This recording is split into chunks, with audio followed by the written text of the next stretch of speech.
नमस्कार, आपका नए और प्रेस वीडियो में हार्दिक स्वागत है। आज कर्मचारियों और पेंशनर्स के लिए बड़ी खुशखबरी आई है। केंद्रीय कर्मचारियों के लिए सरकार से 31% डीए पर ऐलान और 18 महीने के बकाया डीए एरियर को लेकर भी सरकार से बड़ी खबर आ चुकी है, जिसकी पूरी जानकारी आपको इस वीडियो में मिलेगी। साथ ही कर्मचारियों और पेंशनर्स के लिए सरकार के 5 बड़े फैसले हैं, जिसमें डीए के अलावा मिले हैं और भी कई फायदे। तो बने रहा आप इस वीडियो को लास्ट तक और जानिए इन बड़ी खबरों को सबसे पहले। इससे पहले अगर आपने अभी तक भी इस वीडियो पर एक लाइक नहीं किया तो एक लाइक कर दीजिए, क्योंकि आपका एक लाइक ही हमारी मेहनत का फल होता है। वही चैनल को भी फ्री में सब्सक्राइब नहीं किया हो, सब्सक्राइब कर लीजिए, ताकि आगे भी आपको कर्मचारियों या पेंशनर से जुड़ी लेटेस्ट से लेटेस्ट बड़ी खबरें सबसे पहले देखने को मिलती रहे। तो चलिए बढ़ते हैं इन बड़ी खबरों में आगे। आज की पहली बड़ी खबर, मोदी सरकार ने लिया बड़ा फैसला, केंद्रीय कर्मचारी और पेंशन भोगियों को होगा फायदा। जी हाँ, आपको बता दें कि मोदी सरकार ने दिवंगत सरकारी कर्मचारियों के दिव्यांग बच्चों की फैमिली पेंशन बढ़ाने की घोषणा की है। हाल ही में केंद्रीय मंत्री जितेंद्र सिंह ने कहा कि दिवंगत सरकारी कर्मचारियों के दिव्यांग बच्चों और पेंशन धारकों की फैमिली पेंशन में उल्लेखनीय वृद्धि की जाएगी। इस महत्वपूर्ण निर्णय के बारे में जानकारी देते हुए सीएन ने रविवार को कहा कि प्रधानमंत्री नरेंद्र मोदी ने ऐसे बच्चों के सम्मान और उनकी देखभाल पर जोर दिया था और यह निर्णय उसी के अनुरूप है। कार्मिक राज्य मंत्री सीएन ने कहा कि इस निर्णय से दिव्यांग बच्चे बेहतर आर्थिक स्थिति और सुविधाजनक रूप से जीवन बिता सकेंगे, क्योंकि उन्हें विशेष चिकित्सीय देखभाल तथा वित्तीय सहायता की जरूरत होती है। पात्रता नियमों में ढील देने का निर्देश। जी आपको बता दें, केंद्रीय मंत्री ने कहा कि केंद्रीय सिविल सेवा पेंशन नियमावली 1972 के तहत पेंशनधारक की फैमिली पेंशन और दिवंगत सरकारी कर्मचारी भाई बहन या बच्चे की आय के नियम की पात्रता में ढील देने के लिए निर्देश जारी किए गए हैं। सिंह ने कहा कि सरकार का मानना है कि फैमिली पेंशन के लिए पात्रता के वास्ते आय का नियम परिवार के अन्य सदस्यों के मुकाबले दिव्यांग बच्चे या भाई बहन के मामले में लागू नहीं हो सकता है। डॉक्टर जितेंद्र सिंह ने कहा, इसे ध्यान में रखते हुए सरकार ने दिव्यांग बच्चों भाई बहन के संबंध में परिवार की पात्रता के लिए आय से जुड़े मानदंड की समीक्षा की है और ये फैसला लिया है कि ऐसे बच्चे भाई बहनों के परिवार पेंशन की पात्रता के लिए आय से जुड़ा मानदंड उनके मामले में परिवार पेंशन की पात्र राशि के अनुरूप होगा। डॉक्टर जितेंद्र सिंह ने कहा कि पेंशन और पेंशन भोगी कल्याण विभाग ने निर्देश आदेश जारी किए हैं कि किसी मृत सरकारी कर्मचारी या पेंशन भोगी का मानसिक या शारीरिक रूप से अशक्त बच्चा भाई बहन जीवन भर परिवार पेंशन के लिए पात्र होगा, अगर उसकी कुल आय परिवार पेंशन के अलावा सामान्य दर पर पात्र परिवार पेंशन से कम है, यानी मृत सरकारी कर्मचारी पेंशन भोगी द्वारा उठाए गए अंतिम वेतन के 30% हिस्से और उस पर स्वीकृत महंगाई भत्ते के बराबर या उससे कम है। क्या है परिवार पेंशन का नियम? जी आपको बता दें कि केंद्रीय सिविल पेंशन नियम 1972 के नियम 54(6) के अनुसार मृत सरकारी कर्मचारी या पेंशन भोगी का मानसिक या शारीरिक रूप से अशक्त बच्चा भाई बहन आजीवन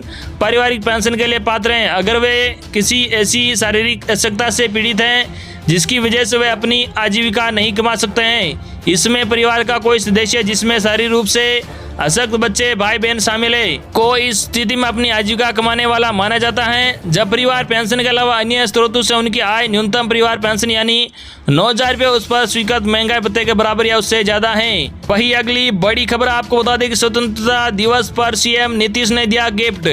बिहार के सरकारी कर्मचारियों व पेंशनर्स का महंगाई भत्ता हुआ 28%। जी आपको बता दें कि 75वें स्वतंत्रता दिवस पर सीएम नीतीश कुमार ने प्रदेश के सरकारी कर्मचारियों और पेंशनर्स को गिफ्ट दिया है। पटना के गांधी मैदान से उन्होंने ध्वजारोहण के बाद अपने संबोधन में इस बात का ऐलान किया है। सीएम नीतीश कुमार ने केंद्र सरकार की तर्ज पर बिहार के सरकारी कर्मचारियों का महंगाई भत्ता 11% से बढ़ाकर 28% करने का ऐलान किया है।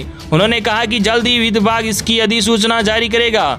ऐतिहासिक गांधी मैदान में सीएम नीतीश ने तिरंगा फहराने के बाद प्रदेशवासियों को संबोधित किया और सभी को आज़ादी की मुबारकबाद भी दी।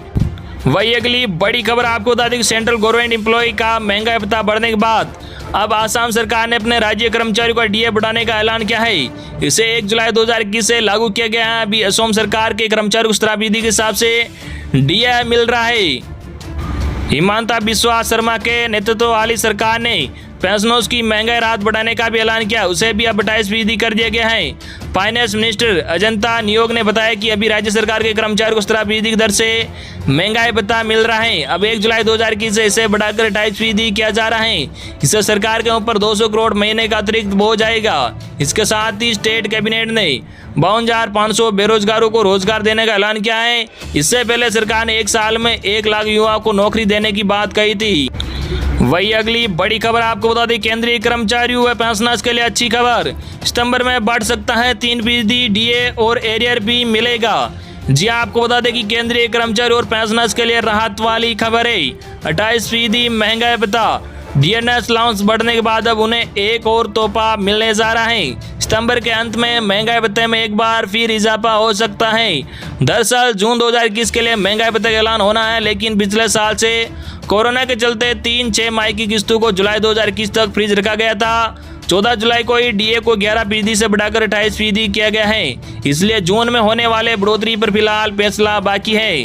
सितंबर में हो सकता है फैसला। जी आपको बता दें जून 2021 के महंगाई भत्ते का ऐलान सितंबर मध्य तक हो सकता है। वही इसका भुगतान भी सितंबर की सैलरी के साथ हो सकता है। कर्मचारी यूनियन का कहना है कि उन्हें 1.5 साल का एरियर नहीं, लेकिन अगर सितंबर में जून के महंगाई भत्ते का ऐलान और भुगतान होता है तो सरकार को 2 महीने जुलाई और अगस्त का एरियर भी देना चाहिए। सरकार ने 1.5 साल का एरियर देने से इनकार कर दिया। ऐसे में अगर जून 2021 का ऐलान होगा तो ये बहुत ही बड़ी राहत होगी। 3% बढ़ सकता है डीए। जी आपको बता दें कि जून 2021 में एआईसीपीआई के आंकड़े अच्छे रहे। एआईसीपीआई के आंकड़े all India consumer price index से साफ है कि महंगाई भत्ते में एक बार फिर 3% का इजाफा देखने को मिल सकता है। जून 2021 का आंकड़ा 121.7 अंक रहा। जून 2021 के इंडेक्स में 1.1 अंक की बढ़ोतरी हुई है, जिससे यह 121.7 अंक पर पहुंचा है। ऐसे में 3% महंगाई भत्ता बढ़ना तय माना जा रहा है। 31% हो जाएगा आपका महंगाई भत्ता डीए और डीआर। 121.7 अंक पर पहुंचे आंकड़े से महंगाई भत्ता डीए 31.18% होता है, लेकिन डीए का कैलकुलेशन राउंड फिगर में होता है। ऐसे में डीए 31% देय होगा। अब तक महंगाई भत्ता 28% हो चुका है।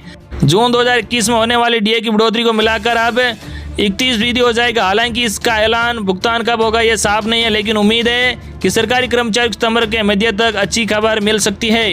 वही अगली बड़ी खबर, जाने क्या होगा 1.5 साल से अटके डीए एरियर का। मोदी सरकार ने दिया जवाब। जी आपको बता दें केंद्रीय कर्मचारी को जून महीने में केंद्र की मोदी सरकार से कई सौगातें मिली है। महंगाई भत्ते को 1 जुलाई से बढ़ा दिया गया है। एचआरए को भी रिवाइज किया गया है। सरकार ने महंगाई भत्ते को जुलाई में 17% से बढ़ाकर 28% कर दिया गया। हालांकि मोदी सरकार ने बीते 1.5 साल से फ्रीज किए डीए को लेकर कुछ नहीं कहा है। सरकार ने जून 2021 तक डीए एरियर के लिए कहा है कि वह फ्रीज किया गया था। डीए एरियर को लेकर सरकार ने कही है बात। जहां आपको बता दें कि नेशनल काउंसिल ऑफ जेसीएम के चीफ श्री गोपाल मिश्रा जी महंगाई भत्ता बढ़ाने पर सरकार को बधाई दी, लेकिन एरियर पर बात नहीं होने से थोड़ा नाराज भी नजर आए। उन्होंने कहा कि 1.5 साल के एरियर अभी नहीं दिया गया है, अभी इसे लेकर सरकार से बातचीत चल रही है। उन्होंने कहा कि कर्मचारी डिमांड को देखते हुए उम्मीद है कि सरकार एरियर देगी। ऐसा बीच का रास्ता निकाला जाएगा ताकि सरकार और केंद्रीय कर्मचारियों की मदद हो सके। 1 जुलाई से बढ़ा है डीए। जी आपको बता दें कि मोदी सरकार ने केंद्र सरकार के कर्मचारियों के लिए महंगाई भत्ते को 1 जुलाई से बढ़ाकर 28% कर दिया है। केंद्रीय मंत्रिमंडल ने 1 जुलाई से केंद्र सरकार के कर्मचारी और पेंशन भोगियों के लिए महंगाई भत्ता डीए और महंगाई राहत डीआर में 11% की बढ़ोतरी को मंजूरी दी थी, जिससे केंद्र सरकार के 48 लाख से अधिक कर्मचारी और 65 लाख पेंशन भोगियों को फायदा हुआ था। अब डीए की नई दर 17% से बढ़कर 28% की गई है। 1.5 साल से अटका एरियर। जी आपको बता दें ऑफिस मेमोरेंडम के वित्त मंत्रालय के तहत विभाग ने कहा कि केंद्र सरकार के कर्मचारियों को दिए जाने वाला डीए मूल वेतन के मौजूदा 17% से बढ़ाकर 28% किया जाएगा। पिछले साल अप्रैल में वित्त मंत्रालय ने कोविड-19 महामारी के कारण 30 जून 2021 तक महंगाई भत्ते में वृद्धि पर रोक लगा दी थी। 1 जनवरी 2020 से 30 जून 2021 तक डीए की दर 17% थी। तो ये थी आज की लेटेस्ट और बड़ी खबरें जो हमने आप तक पहुंचाई है। आई होप कि आपको आज की लेटेस्ट और बड़ी खबरें पसंद आई होगी। इस वीडियो पर ज़्यादा से ज़्यादा लाइक और इस वीडियो को ज़्यादा से ज़्यादा आपके मिलने वाले कर्मचारियों पेंशन भोगियों तक जरूर सही करना।